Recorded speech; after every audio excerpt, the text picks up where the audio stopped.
The smell of grease and burnt ribs clung to the air behind Mercer Fabrication that night. String lights hung low, flickering over plastic tables and workers still in their uniforms. It was the company's annual cookout. Cheap beer, loud laughter, and a stage made from wooden pallets. Elise, my son's wife, stood up there in her ivory dress and high heels that didn't belong on gravel. She grabbed the mic like she owned the place. "This here," she said, pointing straight at me, "is Tom, my father-in-law. He's our company's mascot. Proof that you can eat like a pig and still collect a paycheck." The crowd roared. Someone whistled. I froze mid-step, holding a folding chair. Ryan, my boy, smiled the weak kind of smile that tries to make pain polite. Elise wasn't done. She looked me up and down. "Guess we know where the profits went." "Huh?" More laughter. I set the chair down slowly, the metal legs scraping the concrete like a warning. Then Calvin Mercer, Elise's father, owner of the factory, turned around. His face drained white the moment our eyes met. His beer slipped in his hand. "Tom," he said under his breath, barely a whisper. "It can't be." I reached under the table and touched my old steel lunch pail, the one Mary gave me before she died. Cool metal, steady hand. They laughed louder. Calvin stopped breathing. I smiled. "All right," I said quietly. "Eat up while you can. And before I tell you what happened next, help me reach 1,000 subscribers by hitting that subscribe button. It's completely free for you, but it means so much to me. Thank you, truly, for helping out."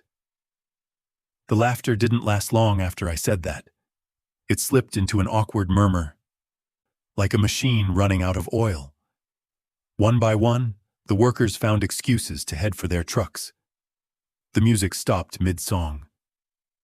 Elise stood frozen on that pallet stage, her smile trembling but still trying to perform. Ryan whispered something to her. I couldn't hear what, but her shoulders stiffened like rebar. She yanked her hand away and walked toward the catering table, pretending to check the food. Calvin wiped his mouth, set his beer down, and left without another word. I stacked the rest of the chairs myself. The gravel under my boots crunched louder than any voice around me. Nobody helped, though a few looked like they wanted to. Mercy's a dangerous habit in a place that runs on fear of losing hours. Ryan finally came over once the crowd thinned. "Dad," he said quietly. "She was joking. She didn't mean it." I folded the last chair. "Then she should learn what a joke sounds like." He sighed. She tries too hard. Dallas humor doesn't land the same here." "Neither does respect," I said. He winced, rubbed the back of his neck, and looked anywhere but at me. Elise's laugh, thinner now, carried from the other side of the lot. Someone handed her a drink. She smiled too quickly, too wide. "Let it go tonight," Ryan muttered. "Please." I looked at him. My son, who once spent summers sweeping this floor beside me, who used to ask if grease was the smell of hard work or just the price of it. "I let it go," I said. "I just don't forget it." The next morning, I came in before dawn, like I always do. The plant smells better when it's half asleep. Oil, steel, and a kind of quiet that listens back. The parking lot was still damp from last night's rain. My reflection sat faintly in the side of the delivery truck. Older, heavier, the kind of man who blends into machinery. Fine by me. Machines don't judge. Inside, I clocked in out of habit even though I didn't have to. Nobody tells the man who built the first shift schedule that he can skip it, but habits feel like gravity. They keep you from floating away. I unlocked the maintenance cabinet and checked the tools. Wrenches aligned, grease gun full, welding masks in a row. Every piece had its place. That's when I heard footsteps. Calvin's. He wasn't supposed to be here this early. His tie was crooked, his eyes red. "You still open the place yourself?" he asked. "Somebody has to," I said. He exhaled, long and slow. "About last night." "Don't," I said. "You didn't say it." "But I didn't stop it either." He looked smaller without the daylight. The man who once bragged about running 4 shifts and 50 men now couldn't hold my stare. "She doesn't know," he said quietly. "I figured." He hesitated. "When are you going to tell him?" "When I have to." He nodded. "You always were patient. That's one word for it." He started to say something else, but his phone buzzed. The moment broke. He walked away, and I was left with the hum of the vending machine filling the space where apology should have been. By noon, the crew was gossiping. Not about Elise's insult, but about the way Calvin froze afterward. "You see the boss's face?" Someone whispered near the time clock. "Looked like he saw a ghost." I pretended not to hear. The factory runs on rumor, and rumor runs fast when the truth's still loading. In my office, more a corner of shelves and a fan, I pulled out the steel lunch pail. The dent on the lid caught the light. Mary had hit it against the car door the day she got her diagnosis. "Guess it's proof I was here," she'd laughed. I still pack it every morning the same way. Ham sandwich, 1 apple, and the small thermos with the paint chipped off. That lunchbox has seen more truth than half the men in this county. It was around 2 when Ryan came by my office. He had that cautious look, the one men wear when they're caught between blood and marriage. "Dad, Elise wants to apologize," he said.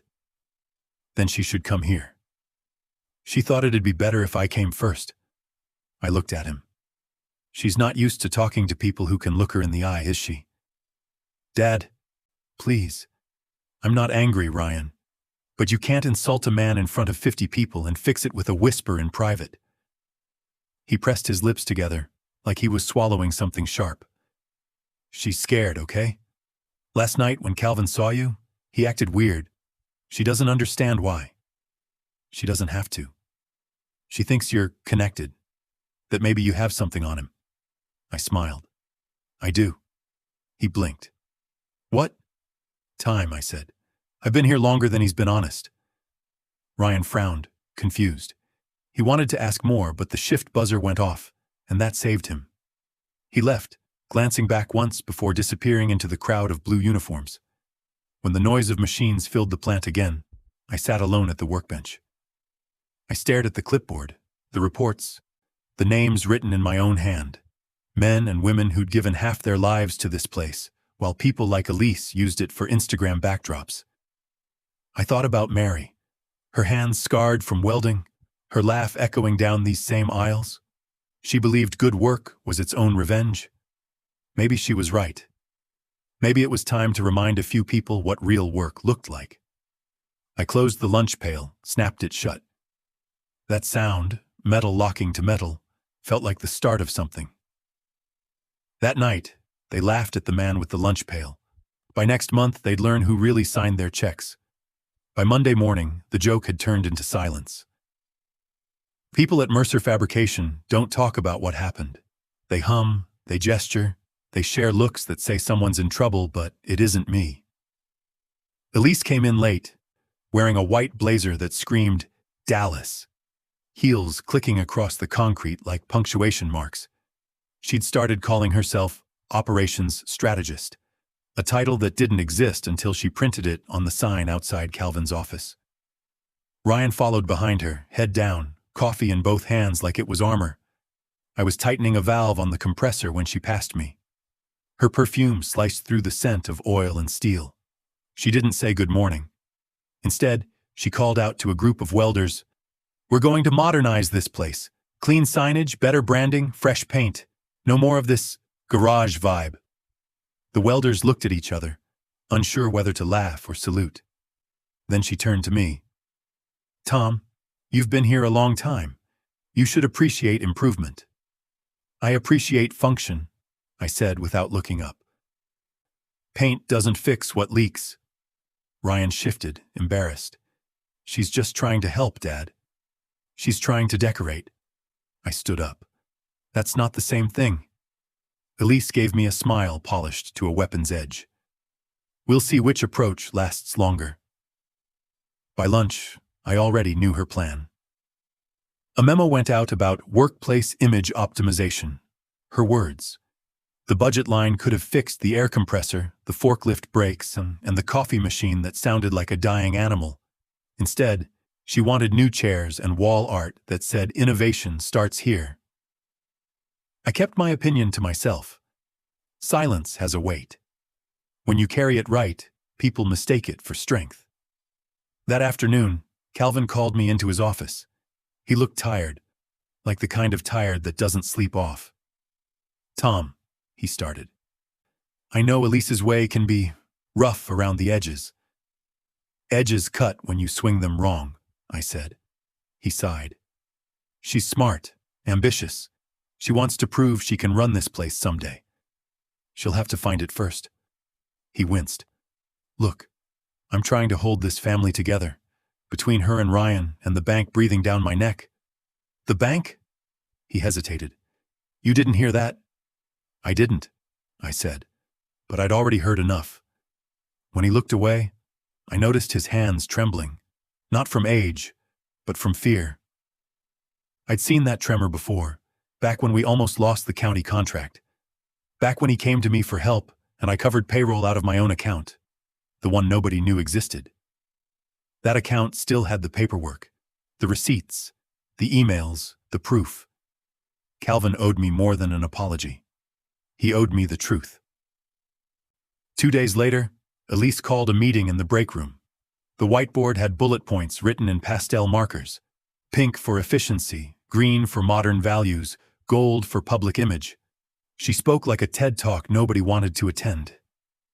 "I want to introduce our new identity initiative. Starting next quarter, Mercer Fabrication will undergo a full rebrand.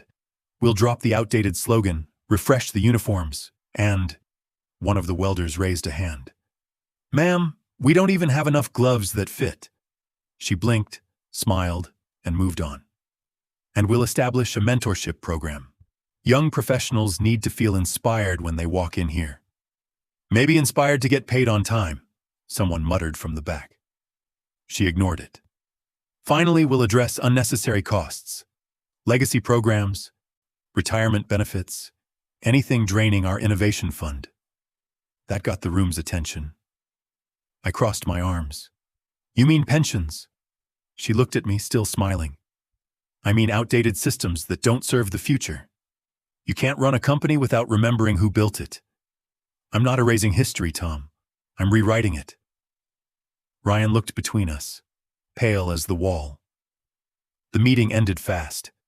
People left without eye contact. I stayed behind long enough to erase the words legacy costs from her board. The marker squeaked like a scream held in too long. That night, I couldn't sleep. The house was too quiet, the kind of quiet that hums under your skin. I opened the drawer under the old radio and took out the steel lunch pail. Inside was a folded note from Mary, the one she'd tucked there years ago. "Keep your head when others lose theirs.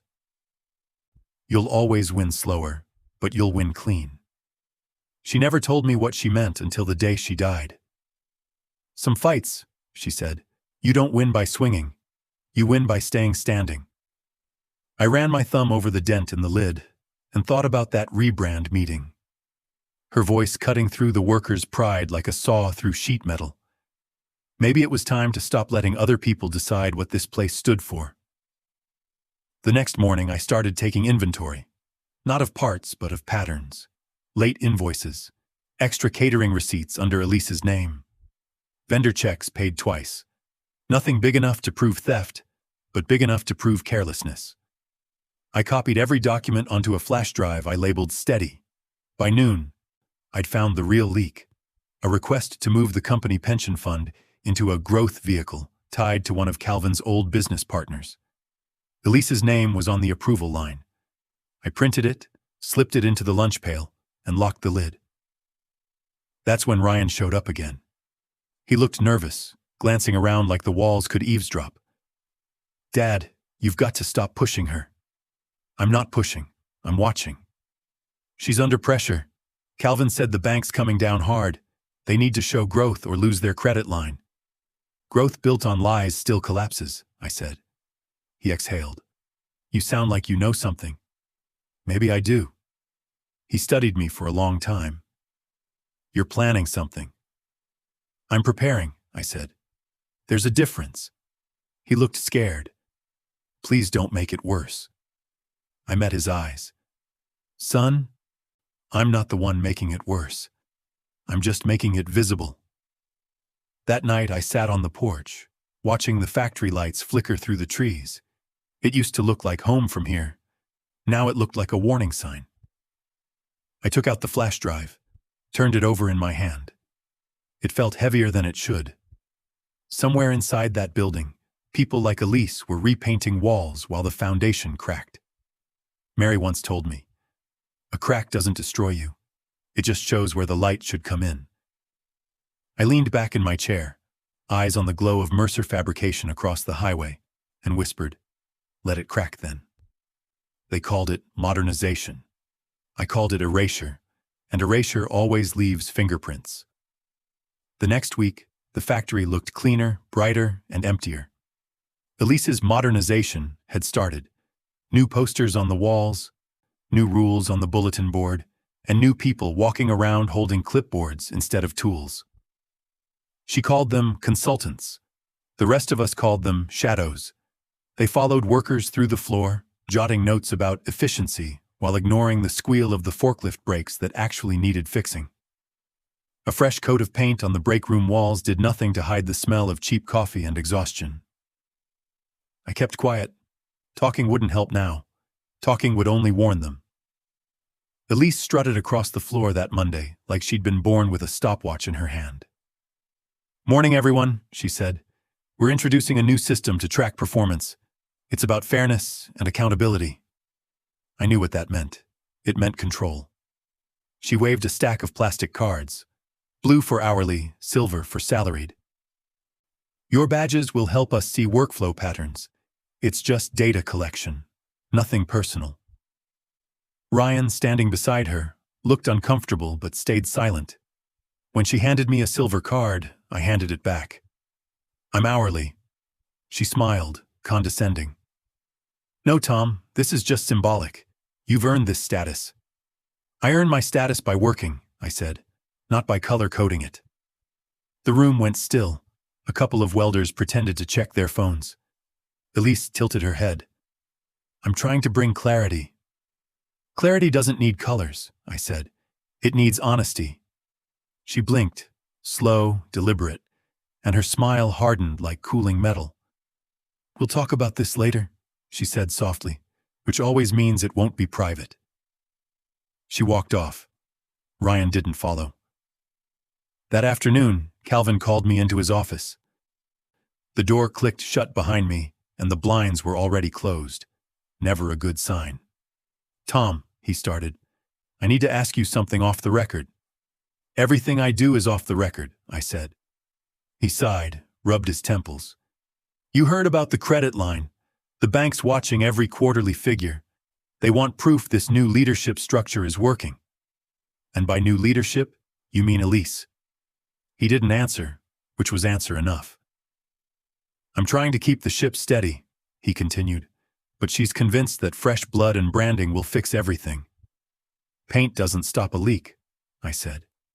He nodded slowly. "I know that. But perception matters too." "Only to people who don't have blisters," I said. Calvin leaned back. "Listen, the bank manager, Blakely, trusts you. You've been here longer than I've owned half of this equipment.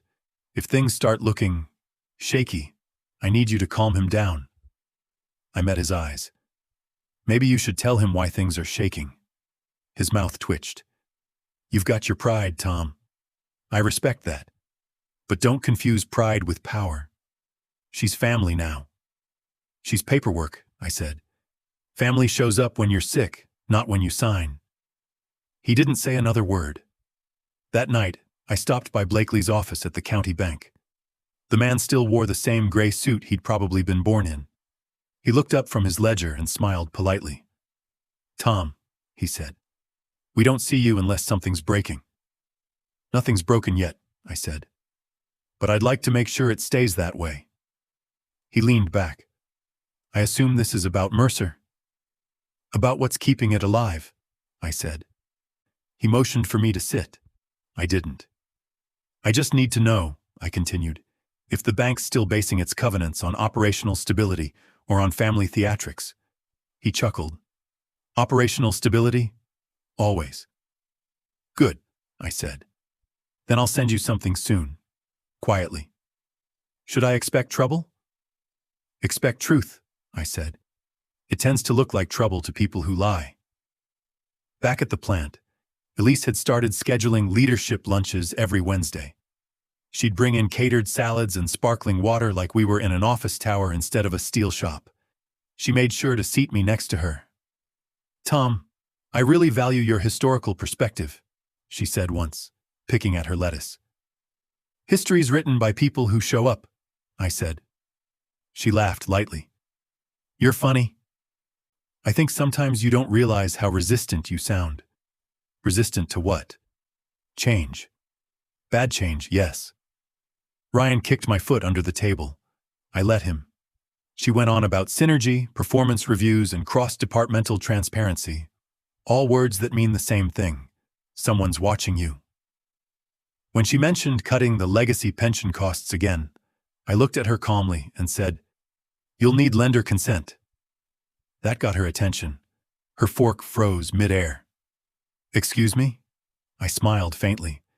The bank requires written approval for any shift in pension management. Section 12, paragraph 3. You'll find it in your dad's loan file. Her face stayed still, but I saw the flicker. She hadn't read that file. She didn't know I had. Ryan looked between us, realizing he was standing between two people who both knew something the other didn't.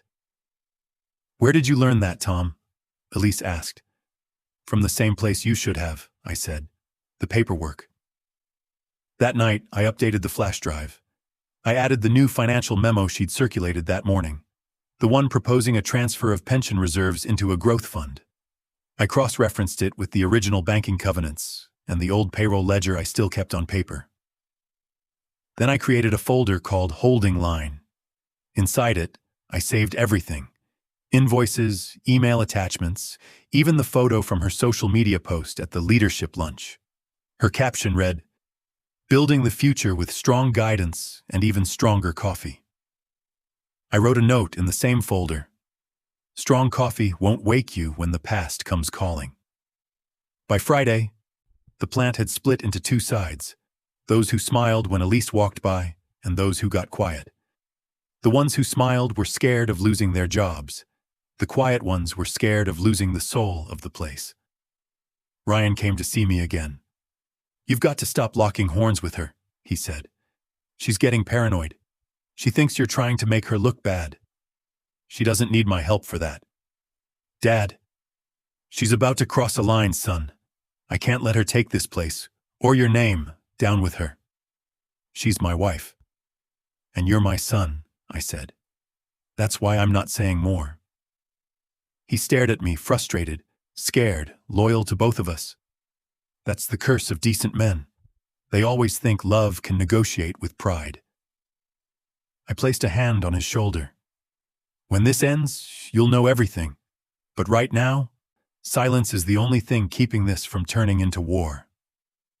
That weekend, I sat alone in the factory after everyone left. The hum of the cooling machines was like a tired heartbeat. I walked past the rows of steel parts, touched the railings, smelled the oil and dust. This place had raised me, fed my family, buried my wife. And now it was being used like a prop by people who thought sweat was just an aesthetic. I took the lunch pail from the workbench and set it beside the flash drive. 2 generations of survival sat side by side, one metal, one plastic. I whispered, You taught me patience, Mary. But patience isn't peace when someone's burning your home. Then I locked both away in my drawer, next to a new folder labeled Thursday 5 p.m. Meeting plan. The time for waiting was ending. She built her empire on silence. She didn't realize silence was already mine. By Thursday morning, the plant didn't sound right. Not loud enough, not human enough. The workers moved slower, quieter, waiting for something to break that wasn't metal. Even the air compressor seemed to hesitate before breathing. Elise had scheduled a branding photo shoot. She'd hired a photographer from Dallas, some kid with gel in his hair and a camera that cost more than the forklift he leaned on. "Let's get Sparks in the background," the kid said, aiming his lens toward the welding station. "Real industrial energy." I stepped forward. "Not happening." He looked confused. "Just for effect." "This is a safety zone," I said. "You want sparks? Go light a candle." Elise approached, wearing a neon safety vest she didn't need and a helmet she hadn't fastened. "Tom, don't be difficult. It's just a shoot." "You want pictures?" I said. "Take them when the work's done, not while people are earning what you're taking credit for." Her jaw tightened. "You think I'm taking credit?" "I think you're taking air." The kid looked between us, uncomfortable. "We could fake it in post." "Good idea," I said. "Fake it, you're all good at that." She glared. "You're crossing a line." "No," I said. "I'm drawing one." And I turned away. By noon, she'd already made her next move. An email went out from her account, copied to every manager and the bank liaison, stating that certain legacy employees are resisting modernization efforts and impeding operational progress. It didn't name me. It didn't have to. Everyone knew. Ryan came to my office with a look that mixed anger and panic. "Dad, she's trying to get you written up. Do you know how that looks to the board?" "I know how it looks to people who can't read between the lines," I said. "She's saying you're undermining her authority." "I didn't undermine it. I ignored it. Big difference." He exhaled hard. "Please, just talk to her. Apologize if you have to. She's spinning this whole narrative." "Ryan, when someone lies about you, silence isn't surrender. It's evidence." He stared at me. "Evidence?" "Don't worry about it," I said. "Not yet." An hour later, I got a call from Sophie, the forewoman who'd been here almost as long as I had. She never wasted words. "You might want to see this," she said. She met me by the printer in the front office. Someone had left a document half stuck in the tray, a draft of a trust agreement. The header read, "Mercer Family Holdings Reorganization." The first paragraph hit me like a hammer. It outlined the transfer of all company equity into a new trust for purposes of continuity and future generational leadership. Beneficiaries: Elise and Ryan Mercer. Signatory line for Calvin. And one for bank acknowledgement. Still blank. "She's locking control," Sophie whispered, "and she's using your son's name to do it." I folded the paper, slipped it into my lunch pail. "Then we're locking something too." That evening, I drove to the diner on Route 7. It's the kind of place where the waitress knows your coffee order and your sins. I sat in the back booth with Mr. Alvarez, the union steward, calm man, built like a tree, voice like a sermon that's been around too long to need a microphone. "You didn't call me for pie," he said. "I never do," I said. I slid the trust document across the table. "They're about to hand over the company." He read it quietly, lips moving just enough to count the zeros. "And your boy? Caught in the middle, doesn't even know he's being used." He looked up. "You want me to light a fire?" "No," I said. "Just hold a flashlight. If this gets loud, I want the truth to be the only thing people can see." He nodded once. "You've got something solid?" "I've got everything but signatures," he smirked. "Then you're winning." Back at the factory, I found Ryan waiting by the back entrance. He looked like a man who'd been told half the truth and was scared to ask for the other half. "Dad," he said, "Elise says you're meeting with union reps behind her back. Are you?" "I don't do things behind people's backs," I said. "I do them right in front of their mistakes. She says you're trying to embarrass her. She's doing that herself." He ran a hand through his hair. "What's going on between you two? I feel like I'm walking through a storm I didn't see coming." "Then start looking," I said. "Your wife's about to take something that doesn't belong to her, and she's using your name to do it." He went pale. "What are you talking about?" "Go ask your father-in-law," I said. "Ask him what he's signing." He stepped back, shaking his head. "Dad, stop this." I'm not starting anything, I said. I'm finishing it. The next morning, Calvin found me by the punch press, where he used to work before he learned to hate the noise. Tom, he said quietly, we need to talk. I nodded toward the control panel. Talk loud. The machine's honest. He looked around, lowered his voice anyway. I know you found the draft. So it's true. He nodded. She says it's the only way to secure the company's future. The bank wants visible leadership, younger faces. Younger lies, I said. He winced. She's trying. She just doesn't understand what she's touching. Then stop her. He shook his head. You think I still control her? She's got Ryan on paper, the bank at her luncheons, and the board eating out of her hand. She doesn't have me, I said. That's what I'm afraid of. Later that day, an email popped up on my screen. Urgent governance transition meeting. Elise had called it for Friday evening. The agenda: presentation of the Mercer Family Trust. Below that, mandatory attendance for senior staff. She wasn't even hiding it anymore.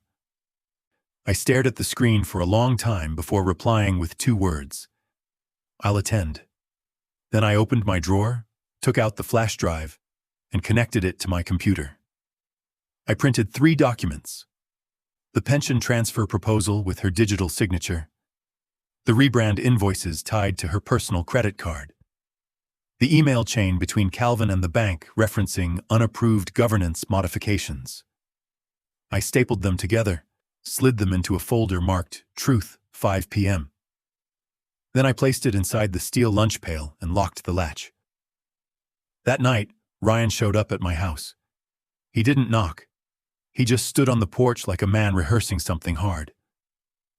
She told me you're planning to humiliate her, he said, in front of everyone. I'm planning to tell the truth, I said. If that humiliates her, maybe she earned it. She said you're jealous, that you can't stand losing control. I smiled. Son, I've been losing control since the day you were born, but I never lost respect. She should try keeping some. He ran a hand over his face. I can't do this, Dad. I love her. Love doesn't mean letting someone burn your name, I said. He looked down. Then maybe I'll burn with her. That hurt more than any insult Elise ever threw. When he left, the porch light flickered out. Old bulb, bad timing. The kind of small failure that feels like a sign. I sat down, hands around the lunch pail, and whispered, You were right, Mary. Some fights don't start with shouting. They start when the right people stop pretending. The next day I came to work early.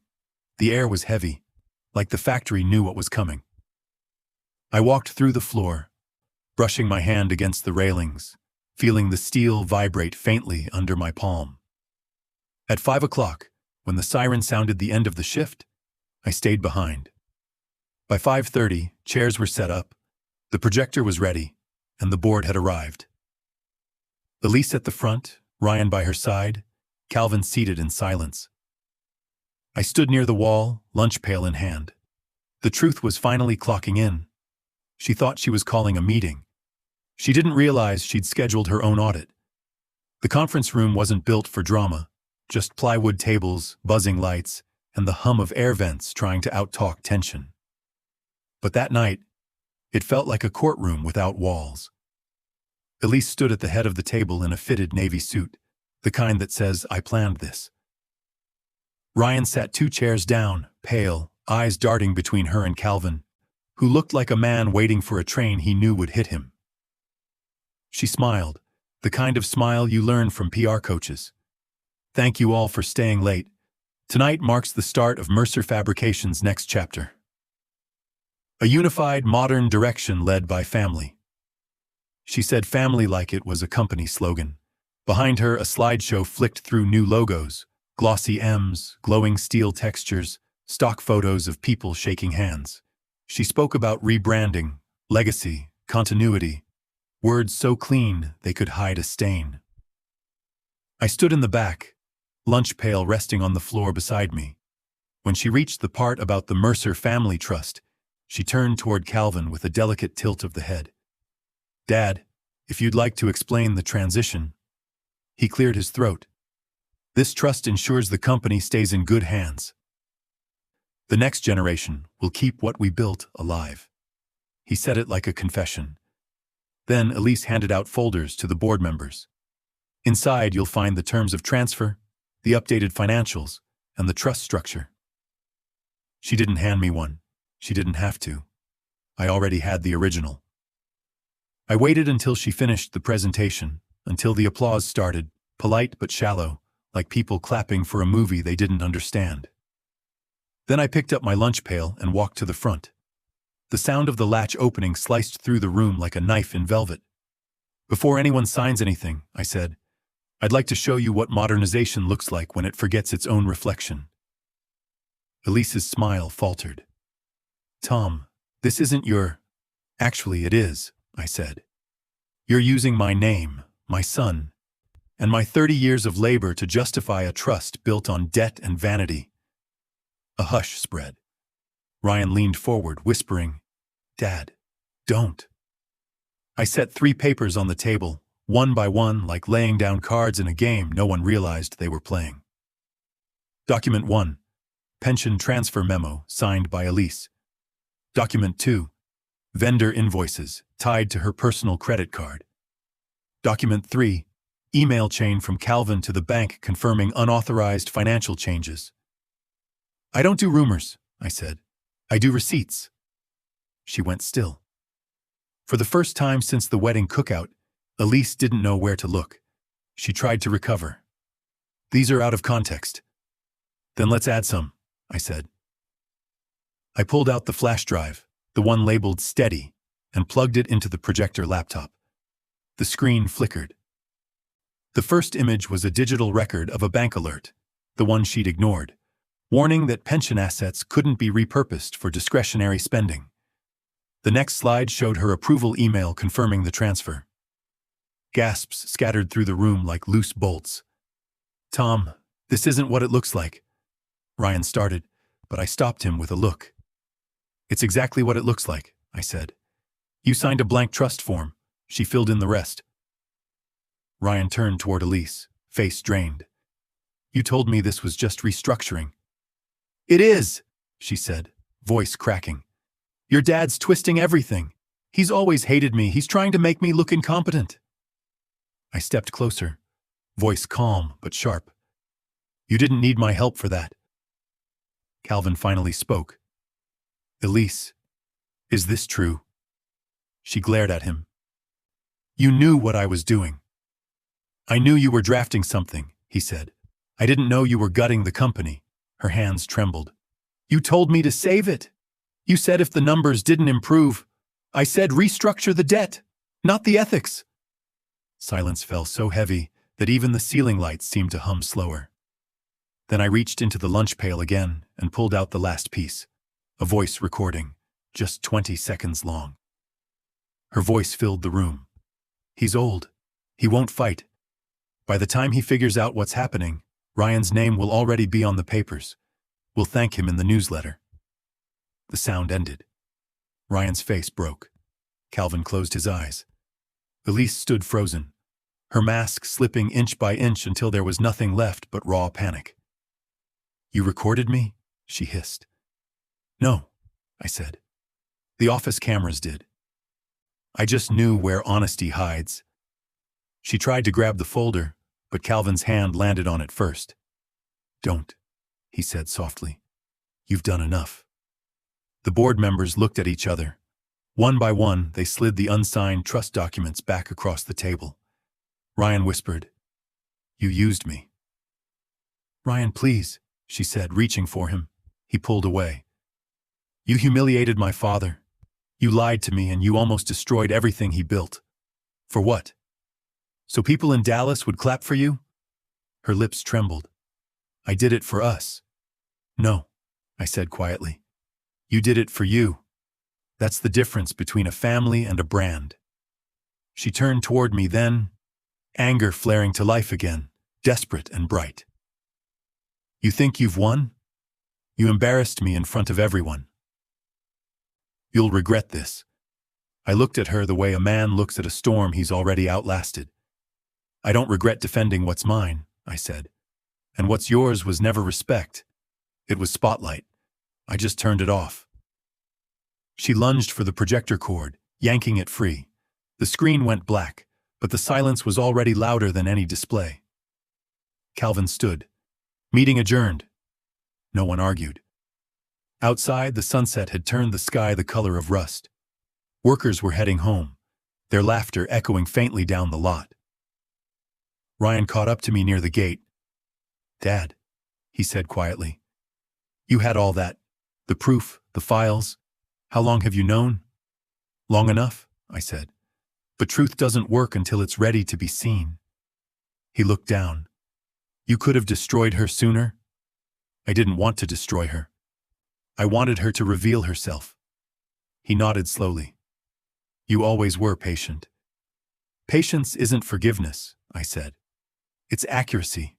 He tried to smile. "Guess you finally taught her a lesson." "No," I said. "She taught herself. I just held up the mirror." Later that night, I drove back to the factory alone.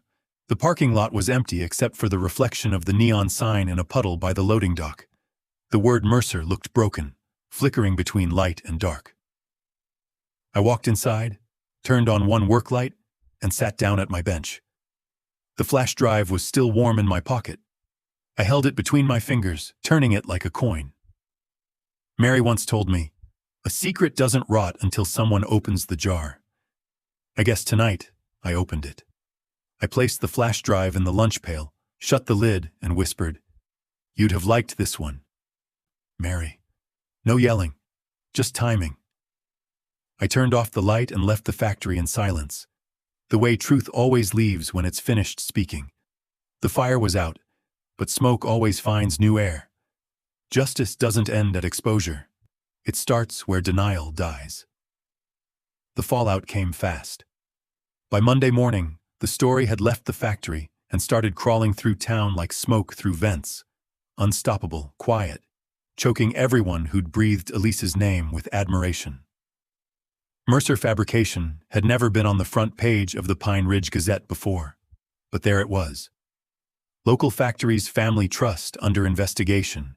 Internal documents reveal financial misuse. The article didn't say where the leak came from. It didn't have to. Calvin called me before sunrise. His voice sounded smaller than I remembered. "Tom, the board's holding an emergency session. The bank wants a full audit. They've frozen discretionary accounts." "Then they're finally doing their job," I said. I didn't want this to go public. Neither did I. But public's the only language she understood. He sighed. "Will you come to the meeting?" "I'll be there," I said. "But I'm not speaking first." When I walked into the conference room at 9, every eye turned. Elise wasn't there, at least not yet. Ryan was. He looked older somehow, like the last few days had taken something from him that he couldn't name. "Dad," he said quietly, "they're saying the bank might pull out. If they do, we'll lose the whole company."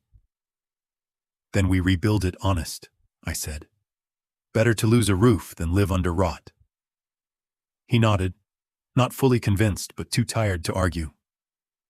The door opened, and Elise walked in. No heels this time, no designer blazer, just jeans, a plain blouse, and eyes that had forgotten how to sparkle. She didn't sit. "I came to clear my name," she said. The room went still. Calvin gestured for her to speak. "Go ahead." She took a breath. "I didn't steal anything. Every decision I made was for growth. The pension fund, the trust, they were meant to protect the company. I never took a dollar for myself." Her voice cracked slightly. "You all think I'm the villain, but I worked harder than anyone in this room."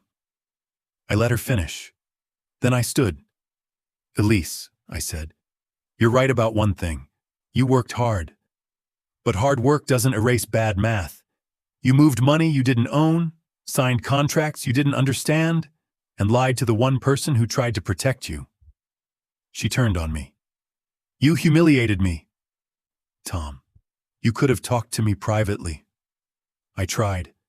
You turned every warning into a punchline." You wanted me to fail. No, I said softly. I wanted you to learn the difference between leadership and theater. The bank representative cleared his throat. If I may, he said, sliding a folder onto the table.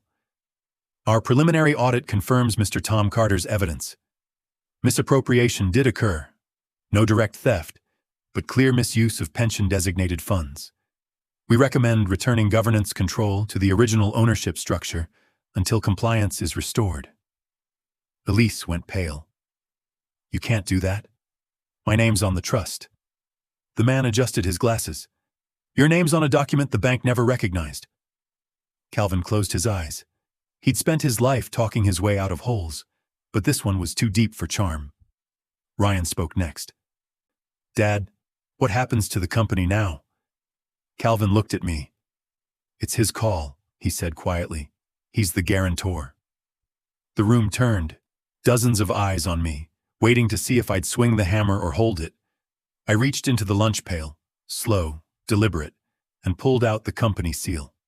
The one Mary had designed back in '92, before any of them knew how much steel it would take to build a name. I set it on the table. This place doesn't need another rebrand, I said. It needs a reminder.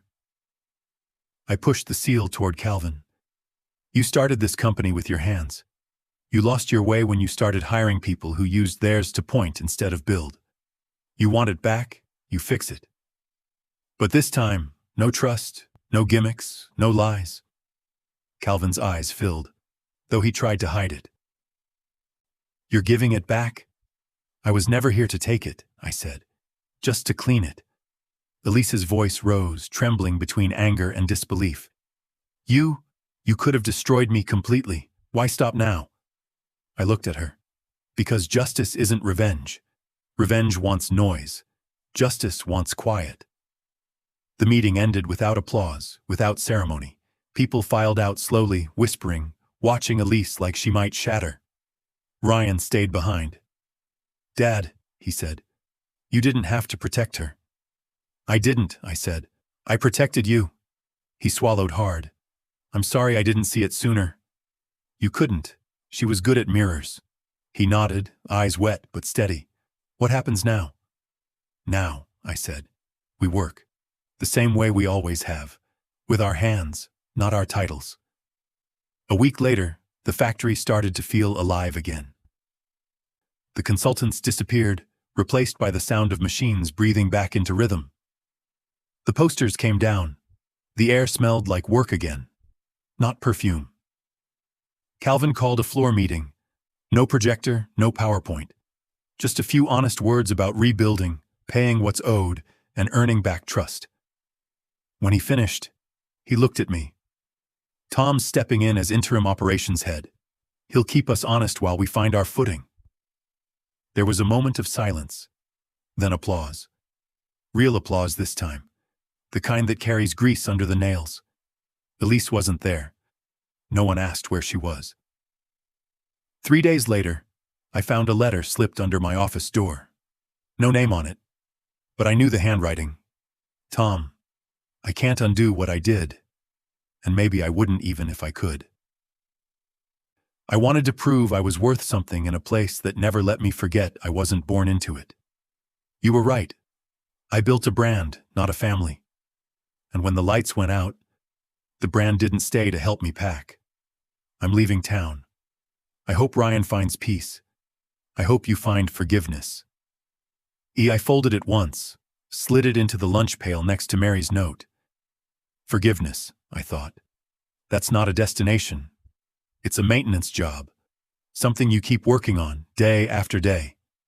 2 weeks later, the public hearing took place at the county hall.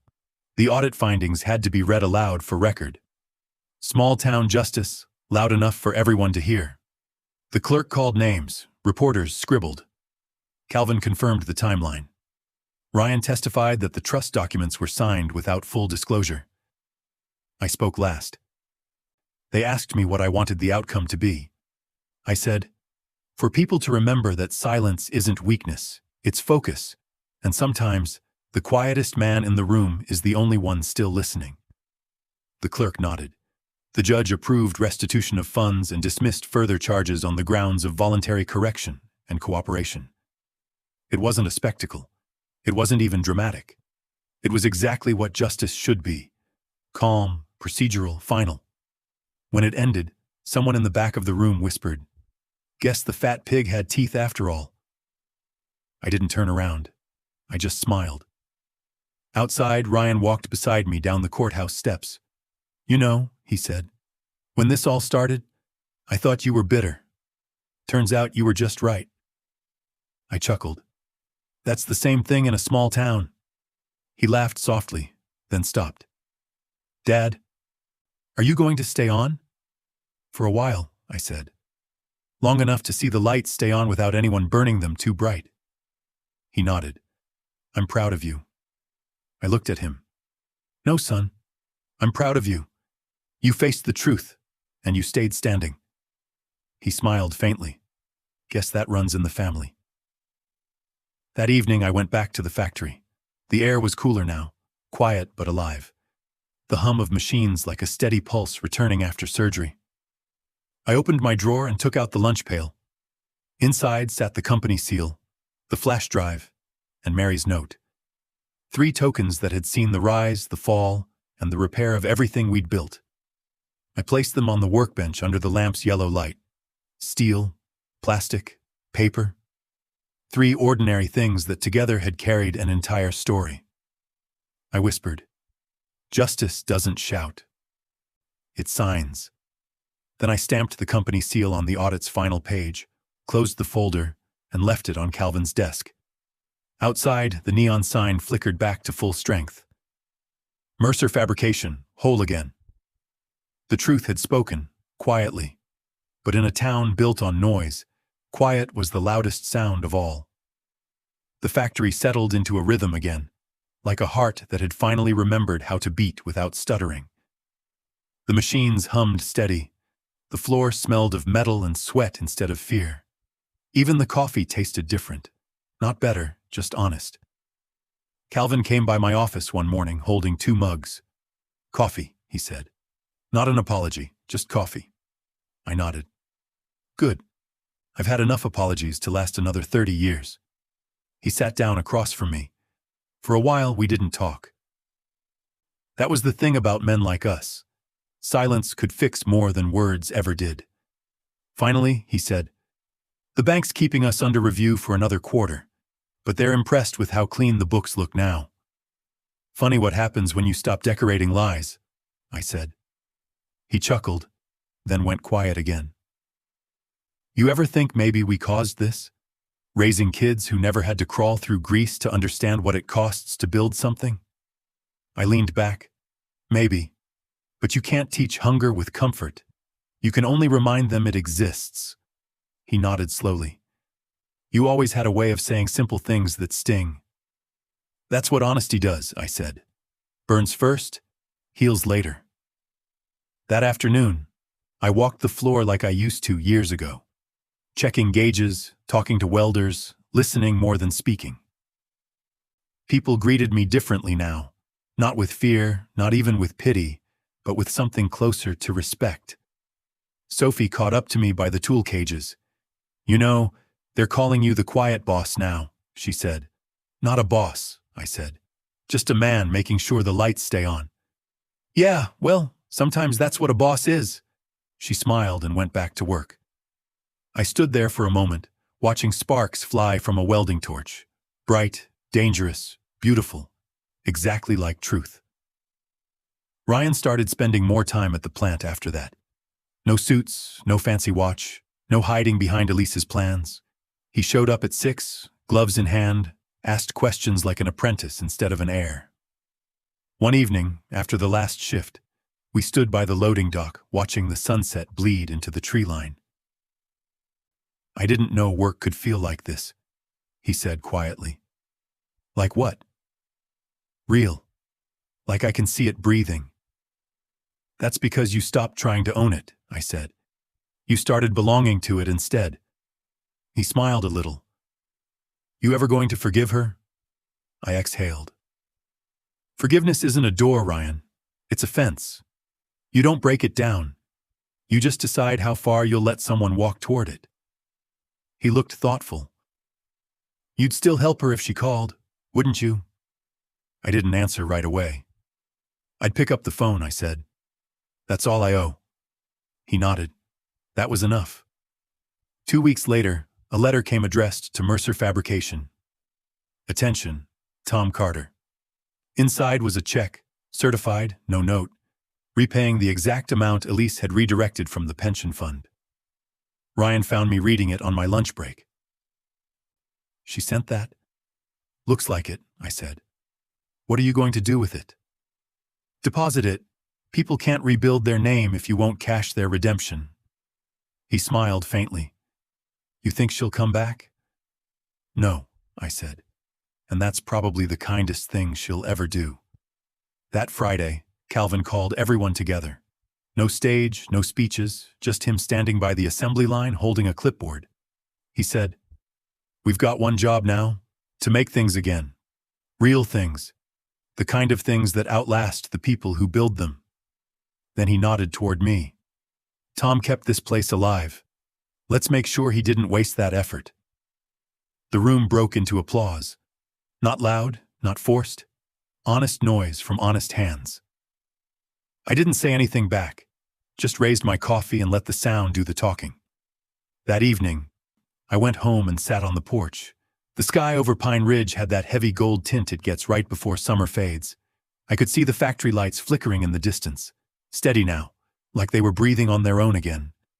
I opened the lunch pail one more time. Inside lay the same 3 tokens that had carried me through everything. The steel pail itself, the memory of Mary, her laughter, her patience. The flash drive, the evidence that turned silence into weaponry. The company seal, the mark that rebuilt what lies tried to undo. 3 pieces of a story I didn't plan to tell, but life insisted I live. I whispered, You were right, Mary. Justice doesn't roar. It just keeps working. A truck rolled by on the gravel road. The driver honked, one of the younger welders heading home. He waved out the window and shouted, See you Monday, Mr. Carter. I waved back, smiling. It had been a long time since anyone said my name without a trace of pity or judgment. I leaned back in the chair, letting the night air settle. Somewhere inside the house, the phone buzzed. I didn't rush to answer. I'd learned that some calls, even the good ones, could wait until morning. Boundaries weren't walls, they were quiet victories. And tonight, I'd earned mine. Redemption doesn't come with applause. It comes with quiet mornings, steady hands, and the sound of machines still running because you chose not to quit. The first cool front of fall rolled into Pine Ridge the week the new sign went up. No more stylized fonts, no fake slogans, just bold white letters on a dark blue board. Mercer Fabrication, built by hand, staying that way. The crew stood in the parking lot watching as the last bolt tightened. Ryan took the photo for the website. No filters, no marketing team, just men and women with tired faces and proud eyes. Calvin shook my hand afterward. We should have done this years ago, he said. Good things don't happen fast, I told him. They happen right. He nodded, looked at the factory with something like peace. You staying on long term? Until you stop needing me, I said. He grinned. That might take a while. Then it'll be worth it. That weekend, Ryan stopped by my house.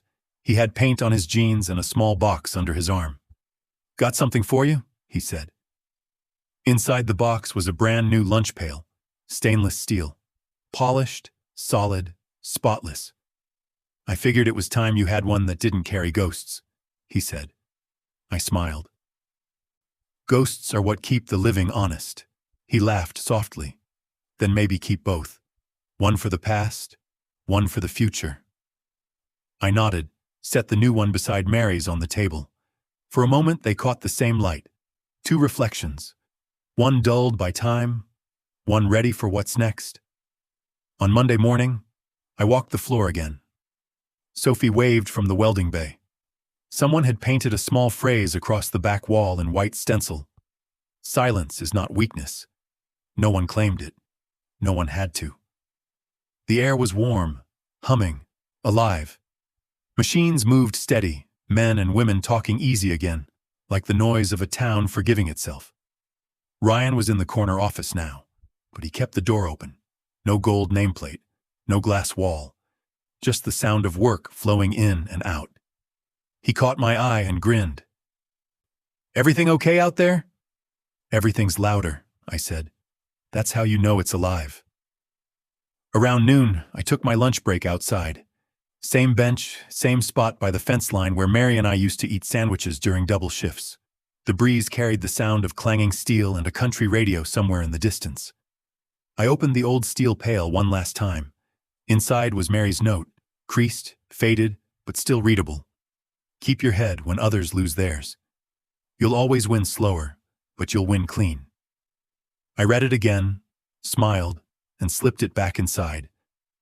For the first time in years, I didn't feel like I was carrying a memory. I felt like I was carrying a promise kept. When the shift whistle blew, I watched the workers pour out through the gate. Tired, sweaty, laughing. Elise's name hadn't been spoken in weeks. Not out of hatred, but because she was finally part of a chapter everyone had finished reading. Calvin locked the front door, gave me a nod across the lot. "You coming by the diner later?" "Maybe," I said. "Depends on whether the pie's fresh." He chuckled. "It's Pine Ridge, Tom. Pie's always fresh, people never are." I laughed quietly. Guess I'll take my chances. As dusk settled, the neon sign flickered on, Mercer Fabrication, glowing steady in the cooling air. I stood there a moment longer, the hum of the plant fading into crickets and wind. Then I picked up both lunch pails, old and new, one in each hand. The old one was heavier, dented, carrying ghosts. The new one was lighter, shining. Together they felt balanced. Before I left, I looked back once more and whispered, "Justice doesn't shout. It signs. And sometimes, it clocks out on time." If it were you, would you have stayed silent or spoken sooner? I chose calm over chaos. But do you think that was the right move? How would you have handled it? Share your thoughts below. I read every story, because silence might be strength, but wisdom grows when we talk. Subscribe for more stories where dignity, not noise, wins in the end.